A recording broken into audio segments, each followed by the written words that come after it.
Pernahkah kamu merasa frustrasi karena laptop atau komputer yang dulu kencang, sekarang jadi lambat dan sering ngadat? Tenang, kamu tidak sendirian. Bayangkan saja komputer atau laptop itu seperti tubuh kita. Kalau kita rawat dengan baik, dia akan sehat, bugar, dan bisa diandalkan untuk kerja keras. Tapi kalau dibiarkan kotor, kepanasan, dan penuh beban, performanya pasti akan menurun drastis. Nah, di video kali ini, kita akan kupas tuntas cara merawat dan memperbaiki masalah umum pada komputer atau laptop dengan langkah-langkah sederhana yang bisa kamu lakukan sendiri di rumah. Tidak perlu jadi ahli teknisi dulu kok. Kita akan mulai dari hal yang paling dasar tapi sering diabaikan. Kebersihan, musuh utama semua perangkat elektronik itu debu. Debu yang menumpuk di sela-sela keyboard, lubang ventilasi, dan terutama di kipas pendingin adalah biang kerok utama dari masalah panas berlebih. Panas berlebih inilah yang membuat komponen bekerja lebih keras dan akhirnya jadi lemot. Cara membersihkannya gampang. Untuk keyboard dan layar, cukup gunakan kain microfiber yang lembut. Jangan pernah menyemprotkan cairan pembersih langsung ke layar atau keyboard ya. Semprotkan dulu ke kainnya. Nah, untuk bagian dalam seperti ventilasi dan kipas, kamu bisa gunakan blower kecil atau udara bertekanan. Lakukan ini setidaknya 2 atau 3 bulan sekali. Percayalah, laptop yang bersih dari debu pasti akan terasa lebih adem dan responsif. Selanjutnya, kita bahas soal suhu. Laptop yang sering panas bukan cuma bikin tidak nyaman saat dipakai, tapi juga bisa memperlambat kinerjanya, bahkan sampai mati mendadak untuk melindungi komponennya. Kebiasaan sepele seperti menggunakan laptop di atas kasur, sofa, atau bantal itu buruk sekali. Kenapa? Karena sirkulasi udaranya jadi terhambat dan panas terperangkap di bawah. Selalu gunakan laptop di permukaan yang rata dan keras seperti meja. Kalau kamu sering pakai laptop untuk tugas berat seperti editing video desain grafis atau main game, sangat disarankan untuk berinvestasi pada cooling pad. Alat sederhana ini sangat efektif membantu menjaga suhu laptop tetap stabil dan mencegah overheat. Sekarang kita beralih ke perawatan dari sisi software atau sistem. Banyak orang tidak sadar kalau laptop lemot itu seringkali bukan karena hardware-nya rusak, tapi karena sistem di dalamnya sudah terlalu kotor dan berantakan. Ibarat rumah yang penuh barang tidak terpakai, pasti jadi sumpek dan susah bergerak. Pertama, pastikan sistem operasi dan semua driver perangkat keras selalu diperbarui ke versi terbaru. Update ini seringkali membawa perbaikan performa dan keamanan. Kedua, wajib hukumnya punya antivirus yang aktif dan lakukan pemindaian secara rutin untuk menangkal malware. Ketiga, coba deh lihat daftar aplikasi yang terpasang. Hapus program-program yang sudah tidak pernah kamu pakai lagi. Jangan lupa juga untuk membersihkan file sampah atau temporary files secara berkala. Laptop yang bersih dari sisi software akan terasa jauh lebih ringan dan gesit. Lanjut ke topik baterai. Komponen yang umurnya sangat bergantung pada cara kita memakainya. Hindari kebiasaan membiarkan baterai laptop sampai benar-benar habis atau 0%. Ini bisa memperpendek umur sel baterai. Idealnya, colok charger saat level baterai berada di kisaran 20-30%.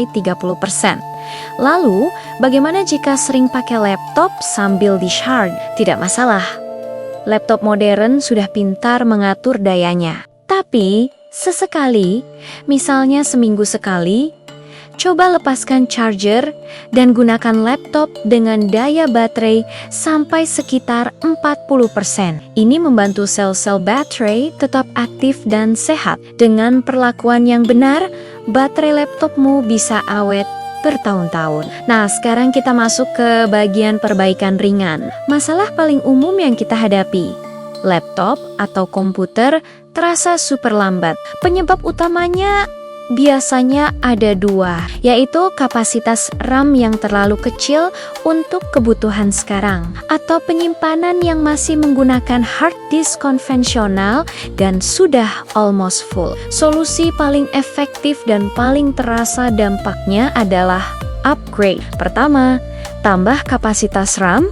Kedua, ganti hard disk lama kamu dengan SSD atau solid state drive.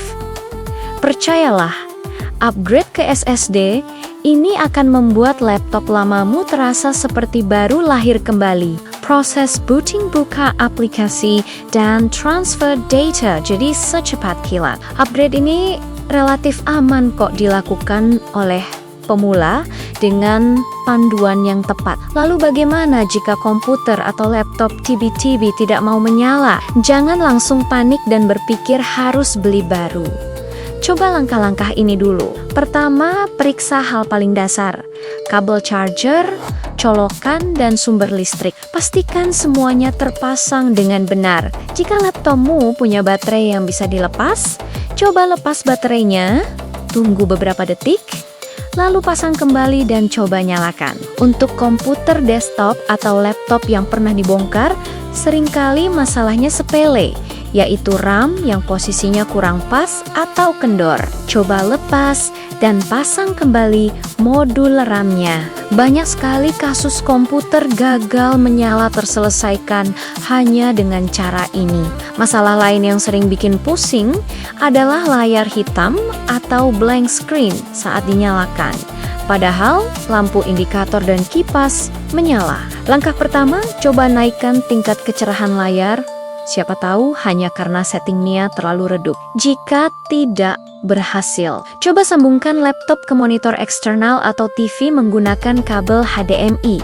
Jika gambar muncul di monitor eksternal, artinya mesin utamamu baik-baik saja. Kemungkinan besar masalahnya ada pada layar laptop itu sendiri atau kabel fleksibel yang menghubungkan layar ke motherboard. Ini setidaknya memberimu gambaran di mana letak kerusakannya. Jika laptopmu terasa sangat panas, kipasnya berbunyi sangat kencang seperti mesin jet, tapi udara yang keluar tidak terasa panas. Ini pertanda jelas bagian pendingin di dalamnya, yaitu heatsink dan kipas, kemungkinan besar sudah tersumbat debu tebal. Selain itu, thermal paste atau pasta pendingin di atas prosesor mungkin sudah kering dan tidak lagi efektif menghantarkan panas. Solusinya adalah membongkar laptop untuk membersihkan kipas dan heatsink secara menyeluruh, lalu mengganti thermal paste dengan yang baru. Prosedur ini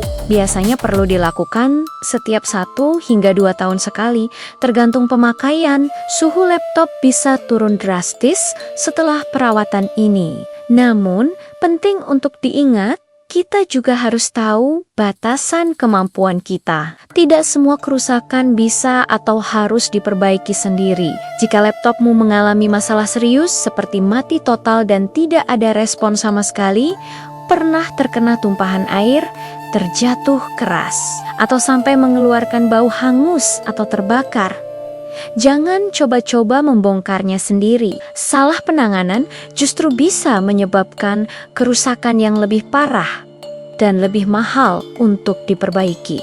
Dalam kasus-kasus seperti ini, langkah terbaik adalah segera bawa perangkatmu ke teknisi servis profesional yang terpercaya. Sebagai penutup, merawat komputer atau laptop itu pada dasarnya sama seperti merawat barang berharga lainnya. Butuh perhatian dan konsistensi. Bersihkan secara rutin dari luar dan dalam, gunakan dengan bijak dan sesuai peruntukannya, dan jangan pernah abaikan tanda-tanda awal kerusakan sekecil apapun. Dengan perawatan sederhana dan keberanian untuk melakukan perbaikan ringan, perangkat kesayanganmu bisa bertahan lebih lama, performanya tetap optimal, dan tentunya lebih nyaman untuk menemanimu beraktivitas. Semoga tutorial singkat ini bermanfaat ya. Kalau kamu suka dengan konten seperti ini dan ingin panduan yang lebih mendalam, jangan lupa subscribe dan ikuti terus channel ini. Terima kasih sudah menonton.